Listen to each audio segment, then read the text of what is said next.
Welcome to the Happy Market Research Podcast, your favorite place for strategies, stories, and insights from the world of market research. Brought to you by your host, Dan Fleetwood. Hey everyone, welcome to the Happy Market Research Podcast. I'm here with Eric Rasmussen, and he is a really accomplished researcher, has a lot of fun stories. He's been at 23andMe, he's been at Groupon, many other companies. But Eric, I'll let you give a brief update on what you're doing now, and then we can dive into the podcast. You bet. Thanks for the intro, and thanks for having me, Dan. So 23andMe is my most recent kind of corporate gig with the big brand. For those of you who haven't been following what's going on in the genetics market, about a year and a half ago, kind of went through a big adjustment where they basically let off most of the staff, and what was once kind of a Silicon Valley and biotech shining star ran into some rough waters. The company still exists. They operate now in a very different space as kind of a nonprofit, which most people didn't understand. I don't want to spend too much time on 23andMe, but it had two basic businesses, one which was more consumer facing, which was selling the cool little 23andMe kits, which would do your DNA testing, and it would offer up two different parts of, part of it would be what we would call the ancestry side. So that was the fun stuff that you could share at cocktail parties or family reunions and say, oh my goodness, look at this. We're 10% French. Who knew about that? That's kind of fun. And show some, also connect you with perhaps relatives that you didn't know you had or had lost track of. So that's kind of one whole side of the business. And then the other side, from the consumer facing side, was the health aspect. And that's really where 23andMe distinguished itself.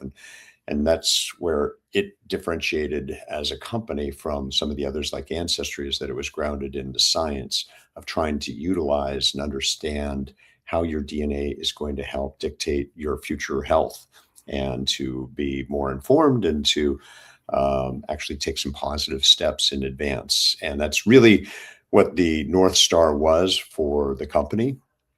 And it was filled with such a great group of super smart scientists, and actually everyone there was super smart. And of all the places I've worked at in Silicon Valley, by far the nicest group of people. So it was really a shame to see the kind of decline on what was such a great promise. Unfortunately, it was a kind of a perfect storm of different things hitting it at once, between the biotech market taking a steep decline. A lot of the investment was hoping for the second part of the business, which most people were not aware of, and that's kind of the clinical side.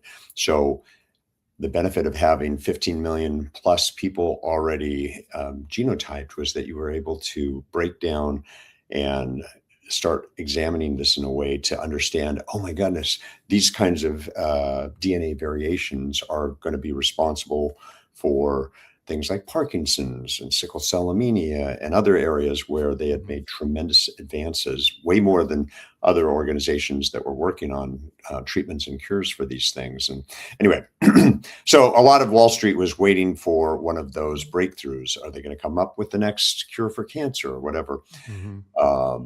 Unfortunately, the road towards that takes a lot of patience and investment and time, and biotech at the time went from being patient to being impatient. And anyway, so it is what it is. 23andMe still exists, but not really doing kind of the consumer facing business as much as what they used to.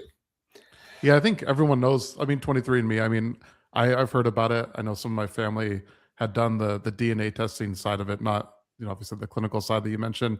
And it was always kind of fun. Like, I found out things that I didn't really even know, so it was interesting. Which is great. And I always fought this at cocktail parties and everything else, where people say like, oh yeah, it's great and everything. A couple of things would always come up.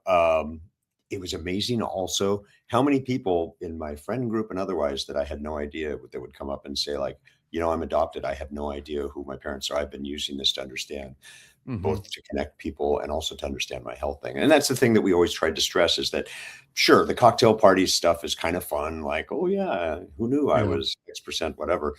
But it was really the health thing that we felt was much more relevant and valuable for consumers. But I think that it will get to, we're not far away from having DNA as part of your health profile and everything. And where, the doctors will look at your existing medical records, and DNA will Hmm. be part of it because it is truly important. I think 23andMe was just a little bit ahead of its time on a lot of these things. Yeah, no doubt, no doubt. When you in some of your work at 23andMe, does anything come to mind as like, I mean, I'm sure you did a lot of research, obviously, but what were there any like good projects or things that are like, wow, I'm really proud that I was able to work on that? There were several. I would point to one of the first projects I got there as soon as I joined the company, where 23andMe is based mostly in the US. We had an existing presence in the UK, and that was getting some pushback from the UK Parliament because outside of the US, most industrialized countries have nationalized healthcare. And there Hmm. were some within the Parliament that were worried, like, oh my goodness, everyone's going to go get their DNA test, and then they're going to flood our National Health Service with all these questions saying, like, oh, it shows that I'm at a higher risk for this, and it's going to clog up the system. It's going to be very inefficient. We should put some regulations or banning this kind of consumer DNA testing.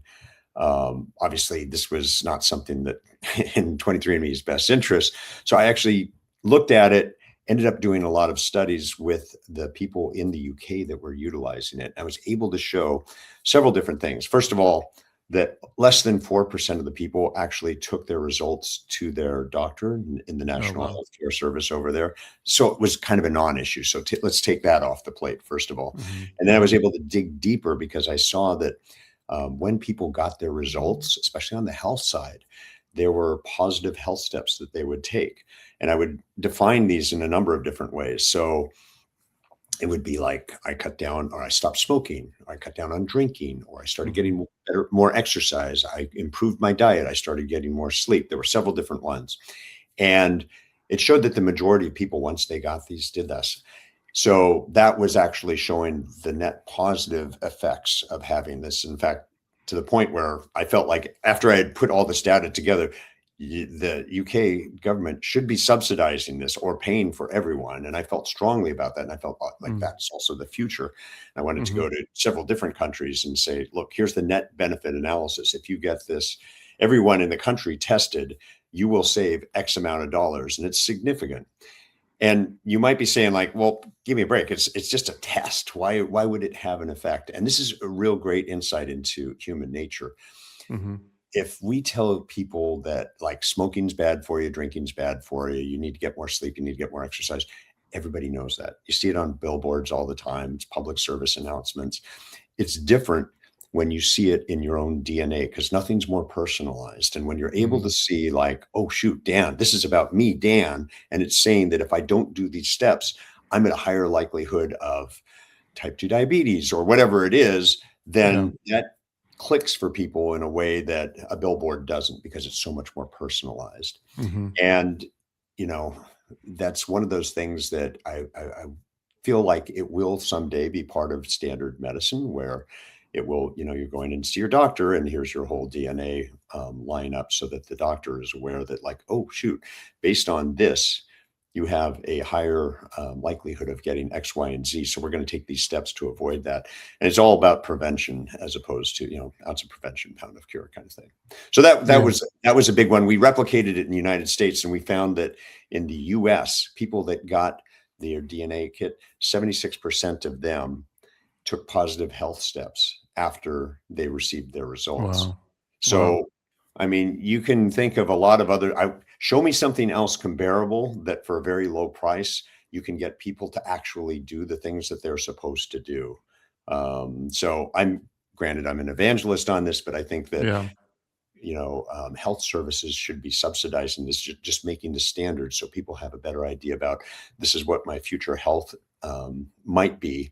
And it makes things more personal where people are like, oh, shoot, I better start taking better care of myself and cut down on all Right. these things that are Right. bad for me, which cause most of the health issues that we deal with. And yeah, anyway, Yeah. so Yeah. that's one of the ones, and getting an insight into from a research, because I'm a research geek, Hmm. being able to have a view into human nature and how we approach health and how we treat ourselves. And yeah, I mean, we did an annual health study, which I found fascinating too, because fascinating and really sad too. But you would see big chunks of the population that are, I don't want to say lost, but they recognize it's not like the billboards aren't working. They understand the things they need to do to be healthier.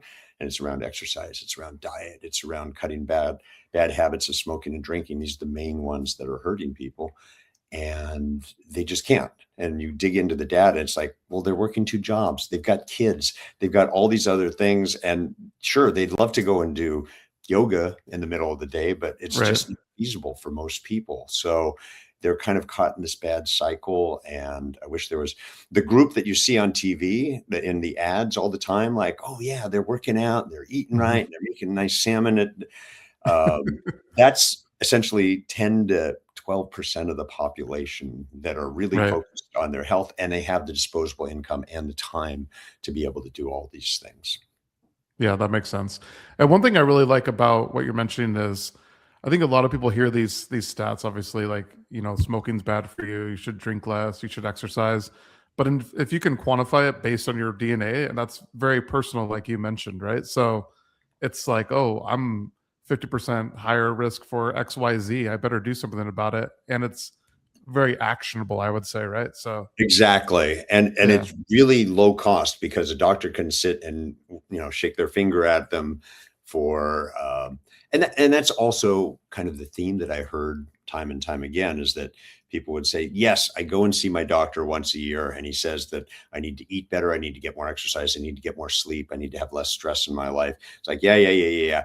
And I know as soon as I walk out of there, the next person, they get the same speech probably. So whatever, I'm doing what I can. But when you see it in kind of your DNA and you realize this is the roadmap for your future, it becomes very real in a way that, a billboard or your doctor telling you doesn't. So, I mean, it's human nature when you think about it. So, yeah, no, that sounds like very interesting research that you did at 23andMe. And I know that's only a few of the many things I'm sure you did.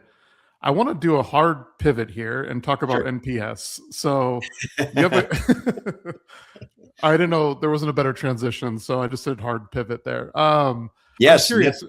Yeah, you have a great story around NPS, and several. I would love to let the listeners know and the audience know that some of these stories, and I know you were telling me about it, and I was fascinated. So well, this kind of goes way back.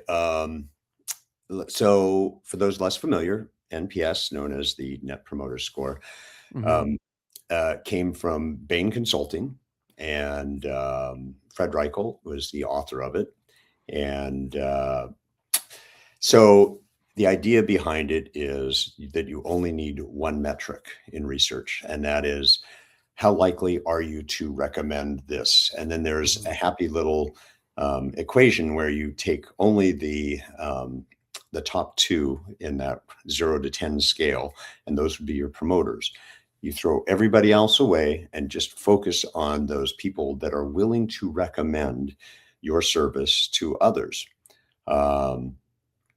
So as I got to know this, by the way, it was, as a researcher, I was like, well, there's going to be a lot of flaws with that. And I don't want to spend the whole time talking about NPS, but just off the top of my head, likelihood to recommend, that's going to change, not just within a culture, because some people, Dan, you may be an expert on a whole bunch of things, but maybe you don't like going around being a know-it-all and telling everyone. So maybe you're less likely to recommend, and maybe I recommend everything, but I don't know squat. So I'm like recommending whatever I just tried. So it's not a great gauge necessarily on how well you're doing.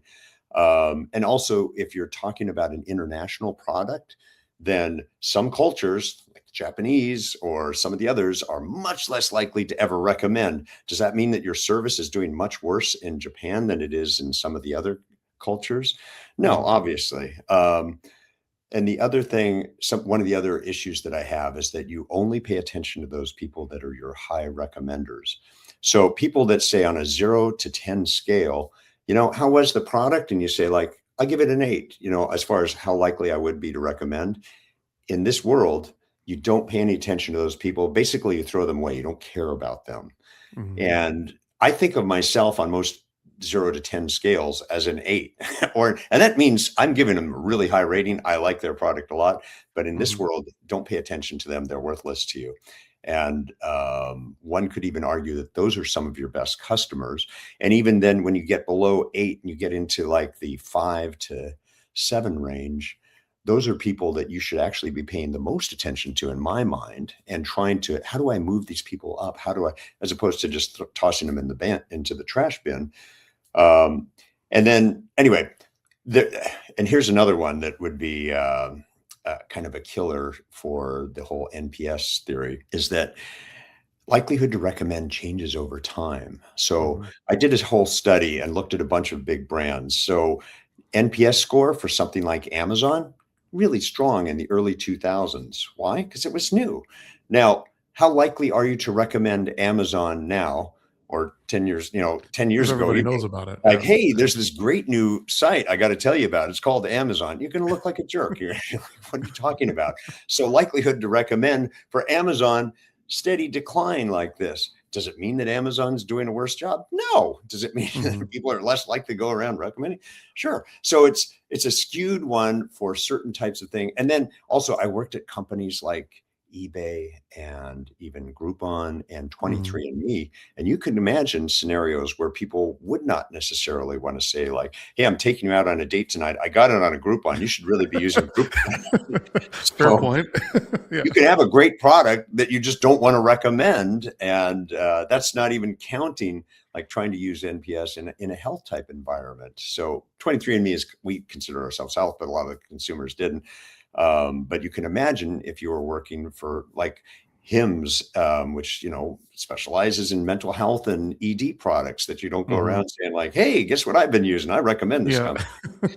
So it's a very, very flawed metric. And when I was at eBay, so working with the CEO who, I tried to explain to him high level, like, you know what, I can still measure this because I think likelihood to recommend, it's a good metric to have as one of many in the tool chest here.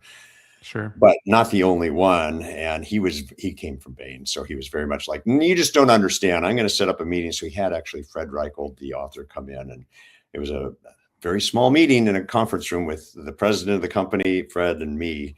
And he's like, okay, Fred, talk him into it, show him the light. And basically I kind of held my ground and said, like, here are all the reasons why this doesn't work. And Fred, he kind of repeats what he does on the stage, where he's used to giving his normal pitch, and it didn't work. And anyway, if I was better on managing my career, I would have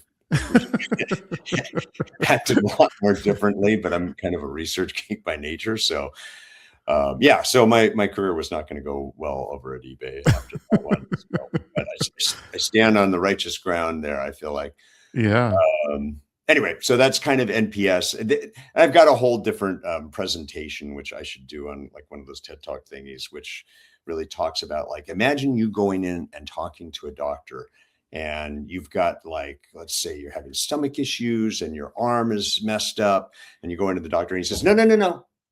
I work on one metric. I just need to take your temperature and I can tell everything from there. You're like, it's quack. He needs to understand everything else that's going on. But that's essentially what NPS is. Yeah, that's a good analogy. I like that. That's funny. What are some other things in research or subjects or topics that you're passionate about? Obviously the NPS issue is one of them. Are there other things that you can think about? Yeah, this is the way it needs to be, kind of there, without getting too deep into the philosophy of research and what's going on in the world right now, and I'm not even touching the AI right now. One of my concerns is that in our strive to get actionable information, and I'm in Silicon Valley, where they're all about, like, we don't want to hear all this highfalutin researchy kind of stuff. Give us some numbers that we can actually act on, which is great. You don't want to, you're always doing this kind of balance between kind of academic great research that's so in depth versus we need the answers yesterday and, have something concrete for us to act on. So it's trying to find that balance always. And it's difficult. But the focus moving too close to getting in on the tactical, I think that we end up missing a lot of things. And this gets deeper into my problem with a lot of corporate America, which unfortunately is so tied to what are we going to do this next quarter? How do we improve things? that'll help us in our next earnings call, as opposed to thinking about the long term. And that's where you get into this system of like, well, let's see here. If we raise prices, that'll help us on the earnings call kind of thing. And I'm like, yeah, but you have a level of trust. You have a partnership with your customers, and you can continue doing these things like, we're going to raise prices. We're going to send you more emails. We're going to do this and this and this.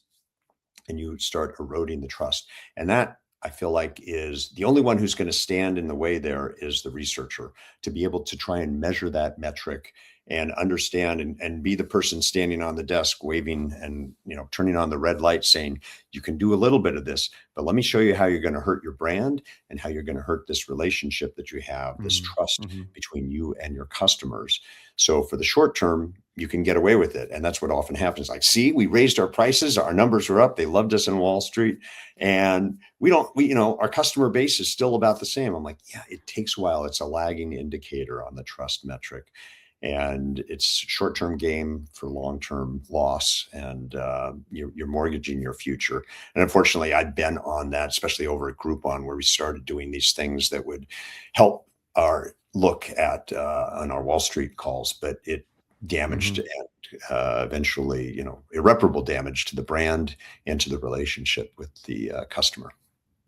Yeah, I like that you brought that up, because it's a different element than, I think, traditional research, right? It's more of, hey, because how can we improve in order to, increase profits or improve this? But what does that do to erode trust and the relationship that you have with your consumer? I think is not something that you ever hear talked about, right? Like, you don't hear like companies going into an earnings call and saying, well, our stock price might be down, but our trust is at all-time high, right? That's not something you hear. So it's interesting that you bring this up. Yeah, and it's unfortunate that the finance person, nothing against finance people, some of my best friends are in finance, always has kind of the leverage in any of these conversations with CEO and board members and things like that. And the person who's supposed to be representing the consumer, generally, if you can get into that room and be present at that meeting, it's kind of like okay, great. So we're ruining trust and we're ruining our brand, but that's fine. We're going to look good at this next quarter's earnings call kind of thing. And that's unfortunate. And I think that the companies that can start paying more attention to that then actually have a much greater shot at longevity and having a sustainable business. And that's, and that's where unfortunate, I get it, that we're all slaves to what is the cycle with earnings calls and Wall Street. But the more you can get away from that, the more likely you are to build a long-term business, in my mind. Yeah, no doubt. I guess on the flip side, are there any trends or innovations that you're excited about right now that you've seen? I mean, we've kind of touched on AI a little bit, but I'm curious to get your take on well, one of the ones that I'm seeing, which I think is good in some ways, and that's also concerning in some ways, is the blending of UX, user experience research, and more traditional market research. And I see them getting blended, which I, by the way, have always fought for. Every company that I've worked for, I've tried to say, like, listen, we need to have a research hub. And it's not necessarily like I want to control everything. I'm fine having a head of UX and a head of consumer insights or market, but I think it needs to be under one. And I would also include data analytics in there for whatever reason. I think this is the way companies grow up. They've got this group of data analytics that has so much important information that could be tied into a lot of what both UX and market research, and they should be, but they tend to be siloed elsewhere. And oftentimes the two never talk. And I would always try and establish, like, no, we have to have meetings regularly. This is what we're working on. This is what you're working on. Can you help us on these types of things? And even having under one umbrella of consumer insights, I'd also put comp intel, competitive intelligence as part of that. So that's great that more of that is happening. But at least in Silicon Valley, this is a trend that I've been noticing over the past couple of years, that because a lot of these companies are being built up by product people or engineers and their CEOs. And as they get to a point where they're like, okay, we need to have some researchers in here, in their world, their vision of research is just what they've seen with a UX person. So it's like, we need research. We need to understand the consumer. We need consumer experience research and in their mind, that means all research, but they end up hiring someone who's great at design research and Mm-hmm. navigation and information architecture and things like that. All super important things, but they're missing kind of the other half of really understanding what's your brand about, who's using it, what are their motivations, and all the things that you can bring in with the market research. Um, so yeah, I feel like I'm trying to educate when I'm talking to different people about Yeah. roles. They say like, oh yeah, we're looking for this head of UX. I'm like, are you really? Or are you looking for a head of consumer insights? Because you're labeling it as UX, but what you're really describing here is a larger type of market research role. Maybe that's an education thing, and maybe the Mm-hmm. two don't really need to exist in different worlds. They're more of a blending, which is fine. I think it's great. I'd never really understood. Well, I understand how it happened, but I don't understand the benefit of Yeah. having those two separate worlds Do you separated. feel like sometimes in these companies, like especially maybe early stage, and I know you work with a lot of, early stage companies and startups. Do you feel like research is kind of like a bolt on or something like a nice to have rather than something that's integral into the business as it should be? Yeah. Or what are you seeing Yeah. there? Yes, unfortunately, Okay. because again, from their world, it's oftentimes if you're an engineer or you're someone who's building up something in the biotech space or something like that, research is way afterthought. And in fact, when I first started doing consulting after 23andMe, I'm right in the middle of all the VCs here. And I've got lots of friends that are VCs. I'm like, Mm-hmm. well, this is a natural. These people, they're investing millions and millions into these startups.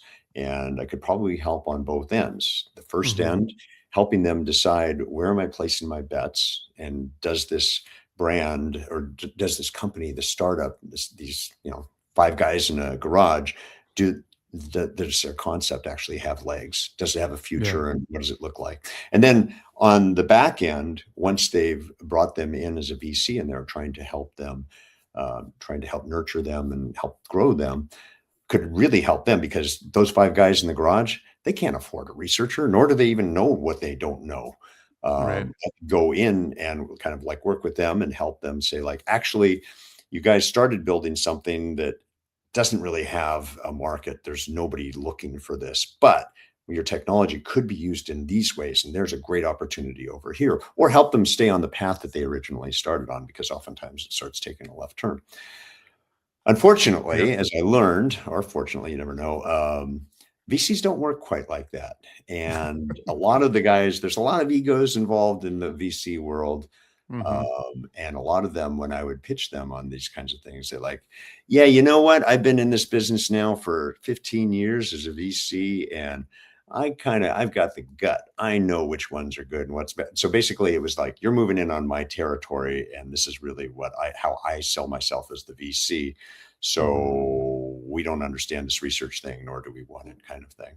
And Right. that's not going for all. There's some that do a little bit of this, but and it tends to be on the UX side, which also good. But Mm-hmm. what I say about every industry and also every project is more research is needed. So Yeah, 100%. I agree with you there. So I think most of the listeners would say more research is needed. So yeah, you're yeah, I know you're speaking, speaking to the choir here for sure. exactly. Um uh, and as we, ask you a few more questions here, but how do you see AI automation or any other new technologies shaping the future of research? I'd love to get, your thoughts on the elephant in the room, AI, right? So Yeah.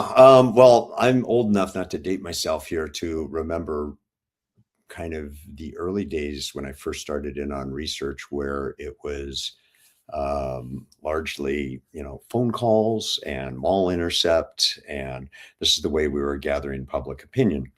mhm, Um, and I worked in television research for a number of years where right then when the having internet access to a wide enough representative sample started becoming the way of the future. And similar to that, it shaked up the industry. mhm, All those places that were doing caddy calls and ways of sample distribution and whatnot, that basically, I could see the writing on the wall right away and saying like, this is a dinosaur. It's not going to be around for long. mhm, Um, so AI is interesting in several different ways, and some of it, as far as what I do on a daily basis, Absolutely. It's helpful. It's super helpful. A lot of the more tedious work, it can compress the time on how long it took to do a lot of these things. I would compare it to um, in the days going way back before there were spreadsheets, and accountants and finance guys used to have to write out everything on these ledgers. And well, spreadsheets obviously a huge time saver and made them so much more efficient. Does it mean that all the finance and accounting people went away? No. No, yeah. In fact, they became more important and were more efficient. Now, sure, there were some probably accountants that their whole world was being able to do a really good hand ledger and stuff, and that skill is no longer valuable, so you better Right. adapt. But I feel in the same way that researchers will be still needed and probably in many ways more valuable, the ones that can adapt and utilize these different tools. Ones that are stuck to old ways are going to be left on the wayside. I guess a concerning trend, and I think that these things go through phases, is that you're making the tools so good and so accessible now that a lot of people that have zero training in research, or oftentimes it's product managers or whatnot, that's like, I've sat in on some at the old company and they had a research guy, and I sat in on some focus groups and I know how to do it, kind of thing, which I always say, like, you go to a baseball game and you see them turn a double play and they make it look easy. Now, does that mean you can go out there and play shortstop? No, but it looks easy when you see the really good guys do it. Exactly. So there's a lot of people that these tools are now very accessible and they're going to be using them. And in fact, I've seen someone who's been pretty successful on essentially selling these types of access and kits to VCs. And they're like, this is great. They don't know how to use them, right? But, it's they will be going out and gathering research and through the lens of the way they want to see it to make their agenda right. And so I do think the pendulum swings around a bit. And right now it's swinging over towards access for everyone. It's going to continue that way for a bit. And then people are going to realize, like, Jerry over there keeps bringing us these new research reports that say everything on his agenda is right and going the right way. And we're starting to question some of that now, so that the idea of having someone who actually understands research, knows the proper approach to these things, and can bring back objective, non-biased reports, which is really what you want from a consumer insights group, will retain its value. And people that can bring that kind of clear-minded approach are going to be very valuable in the future. Yeah. I think that's going to change. Yeah, no, I am 100% in agreement with you. I think those who know how to use AI well will be better than those who don't know how to use it at all, right? It's not rocket science and that what we're talking about, but I mean, there's going to be different elements involved in it, and I'm sure that the methodologies are going to evolve, and I hope they do, because we're still using a lot of things that I would consider to be outmoded ways of gathering consumer insights. I still see surveys going out there that are like, oh my God, it's a 20-minute survey. And they're asking these things where, as a researcher, I'd be like, you don't have to ask. This is unnecessary. You're just dragging. And they're like, oh, we're getting to our number of completes. It's like, yeah, well, what's the quality of the completes? The only people who would end up finishing this are not representative of anything. They're people who have way too much time on their hands. Anyway, so that will be a continuing evolution, I assume, as we get towards what we would be considering quality research. And it's going to change. There's going to be more different ways of getting some responses and getting down to what are people's core feelings and motivations and concerns and things like that. So it evolves. The 20-minute survey is something I think we can leave in the past, but I still see long surveys going out there. And Question Pro is a survey company at heart, right? So, and it's like, people ask me, like, what's the number one thing I can do to improve my survey? And I always say, make it shorter. But, it's hard because you want to ask so much, and you have the right person there, so it gets tough. But the client calls up and says, like, yeah, I reviewed this and I want to dig into this whole other section. It's like, now you're up to, it wasn't that long ago where I was having arguments with people and I'm like, the questionnaire right now is at 40 minutes. They're like, yeah, we can add another 5 minutes worth of stuff. I'm like, who's gonna actually answer this? Nobody. It's not representative of anything. Some great questions. Sure, I'd love to find out about all these things, but It's just not realistic. So I Yeah. think that we will evolve and get to it. And what that future looks like, maybe it's a series of short surveys that are, 3 minutes, and they're just tackling different topics and subjects, Yeah. and you can like piece these together on the back end as far as personas and whatnot. But anyway, Yeah. Yeah. the evolution continues. Yeah. A great litmus test for anyone out there. If you wouldn't take the survey, don't expect anyone else to take the survey, right? So I think that's a good way to put it, right, Eric? So I wouldn't even say I challenge people to take a survey, and this is so I'm in this right now because we just finished up what I consider to be too long of a survey, and there's so many skipping things based on your answers that it's tough to really absorb how long it feels. So yeah. I'm saying like, okay, I want you to put on a TV in the background and have a book or a newspaper or something else over here. Have different distractions. Start taking that, and then your phone at the same time, because this is the reality. This is how people will end up. This is what they're living their lives. It's not like they're like, Mhm. okay, shut everything off. I'm going to take a survey now. And then Right. you start taking the survey and you register when you start getting distracted. That's when people are going to lose. You're going to lose people Oh, in the that's survey. even better. I like that. Yeah. Yeah, and then that's a gauge for like, oh shoot, we need to cut out this whole section because no one's going to sit through this when you've got all these other things going on. I'm like, that's the reality of what you're looking at. And I'm a big believer in. So this goes back to my television testing days when we used to. Yeah. We had a theater where we had people come in. It was the dial testing, so it was testing sitcoms and some feature films and other things, but to try and see where their interest level was going through the program. And you would have people, and I would come in and stop them because I'm like, you're supposed to be paying attention right now. We're in the theater and you've got your dial right there. And I can see you've got a magazine open.